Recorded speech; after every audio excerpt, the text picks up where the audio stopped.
I sent them over to Raj, and he sent me this email back. He's like, where's your slides? There's only like 5 words on each slide. There should be like 300 words on each slide, like we normally do here at Smartbridge.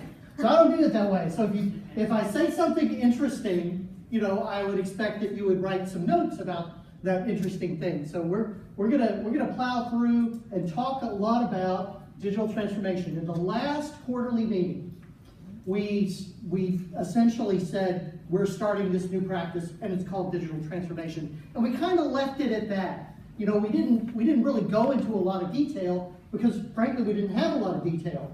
But since then, my team, several of us, along with Raj, along with a few of you, we've asked a lot of questions, and we've thought deeply about this practice and what it should do. We've gone out in the marketplace. I'm going to report a little bit on that. And now we've got a little bit more information to report back to you about digital transformation. But you know, let me first talk about why we're even going to the trouble of going into some detail around this practice. It's because you all are laying the foundation for us to have conversations about digital transformation. I can't tell you, you know, I was really kind of interested in the comments that you made earlier, some of your teams where you've done great work at clients. I can't tell you how much easier it is for Raj and I to have these conversations with companies about going to the next level, about doing work on a strategic basis, because you've done great field work that has laid the foundation for all of that. So that what that tells us is that the strategy that we put together that we thought would work is actually working, and it's working because you are doing great work out in the field. Moreover, you're selling on our behalf.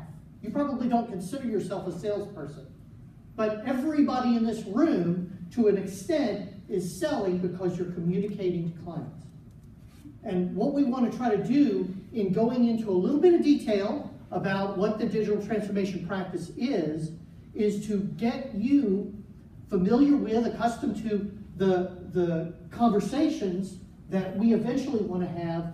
Oh, and there's my little green thing telling me how much time I have left. You just walked away from it so we can get back. Yeah, I appreciate you doing that. We want you to have those conversations so that then we can have follow-on conversations, and we can make for a bigger Smartbridge, a bigger, more profitable Smartbridge, because we're dealing with our clients not just at 1 or 2 levels, but at many levels. And that's, you know, part of what the digital transformation practice is about. So let me start with first the definition of digital transformation. Quite frankly, we've kind of struggled with that a little bit, but I'll simplify it and shorten it. Essentially, it is taking a company at this level of performance and moving it to a company at this level of performance. The question is, what happens in between those 2 levels? What things do you put down? What things do you put in place? What kind of calculations do you do to enable a company to go from here to here? For every company, it's a different kind of capability. I'll give you one example, a great example of where we did this just recently.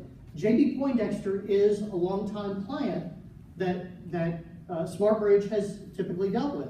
Raj and I had a conversation with some of the folks out there, the CFO, COO, CFO and CIO. That's right. We had both those conversations with them.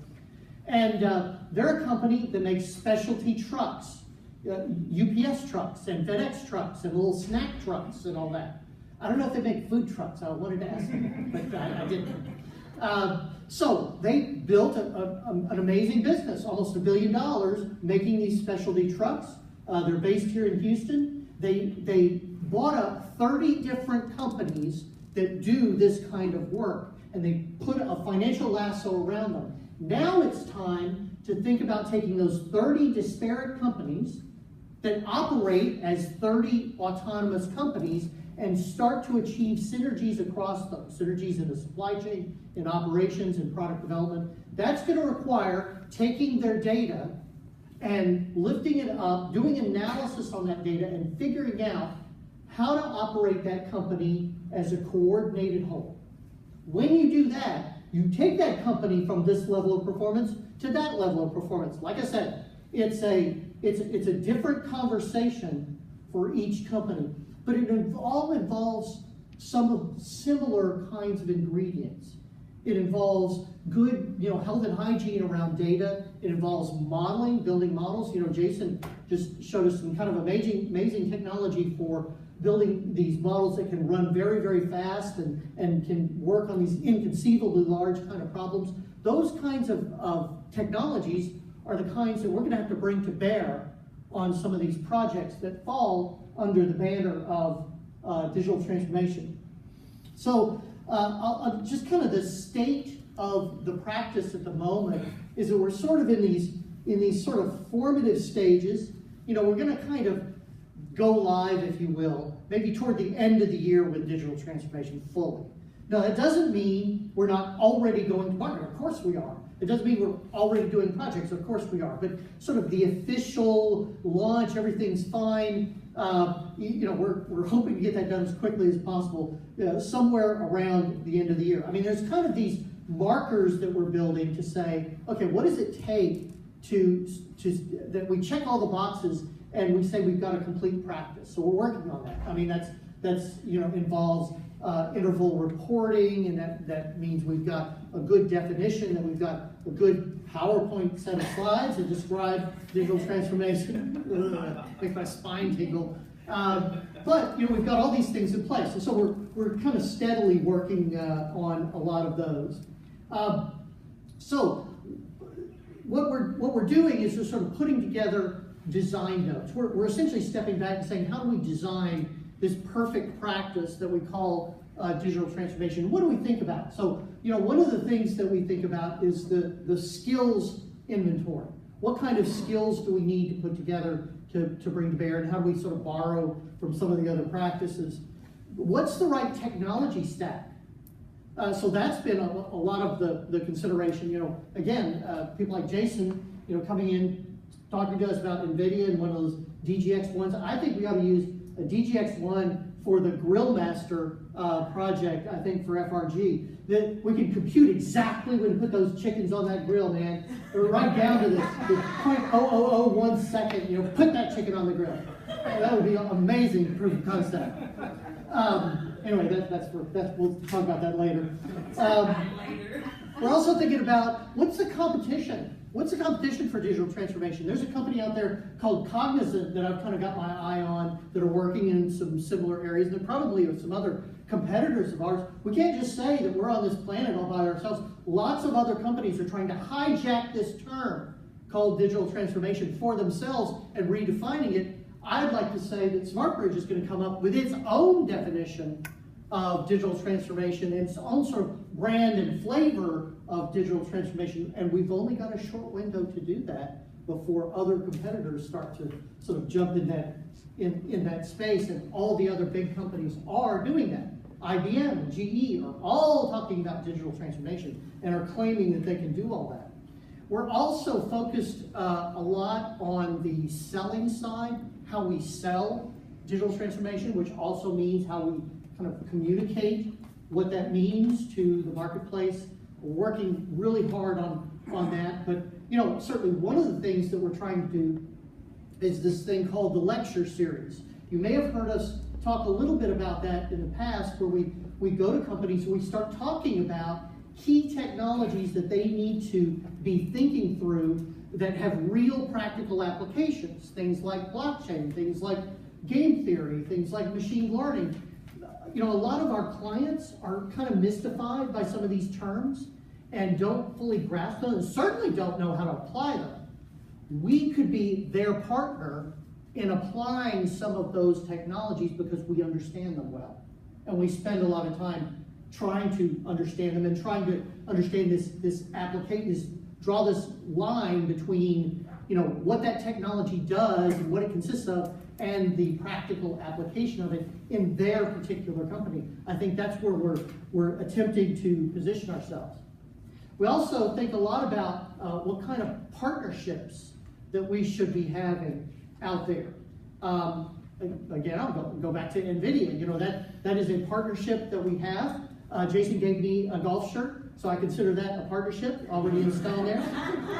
So very solid. But there are other companies out there with you know, promising tools that we can use. We're not going to go this alone. You know, the other practices have made good use of some strategic technology partnerships there. We're going to do the same for digital transformation, and it may be very different from, you know, the way some of the other practices have approached all that.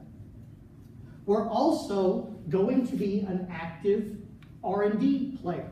We have no choice but to stay ahead of our clients when it comes to R&D. So, you know, one of the things that we're doing right now is Project VATSI. Who's heard of Project VATSI?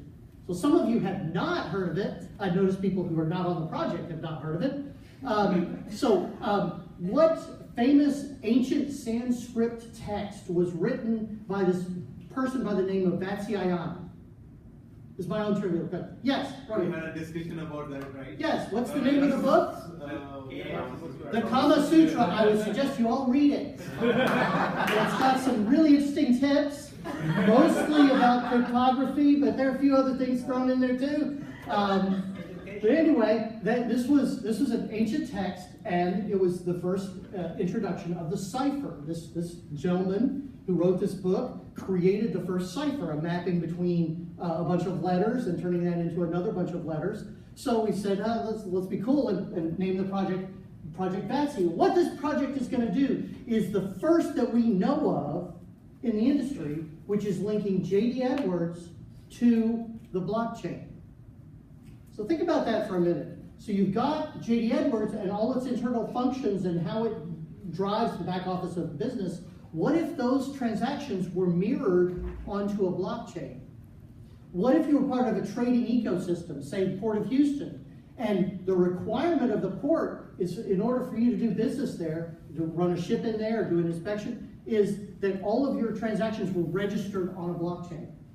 This allows you a seamless on-ramp onto the blockchain if you can do it through an ERP system that you already own. So we're going to try to make some hay out of the idea that we've done something that is really a first in the industry. So the team is in here. Yes, Raj, please. As a matter of fact, John and I had lunch with CIO and COO, the number 2 person at the board, yesterday, and they want to talk about blockchain. Yep. Yeah, you know, certain people in technology organizations, when you say blockchain, their ears go up because they've heard of it and they think it's promising, but they're looking around for partners to help them, and they see a very short list. So we're trying to position ourselves exactly in that kind of way. Okay, so here's there'll be a paper out that I'm writing. I'm writing a paper, not a PowerPoint. I'm writing a paper about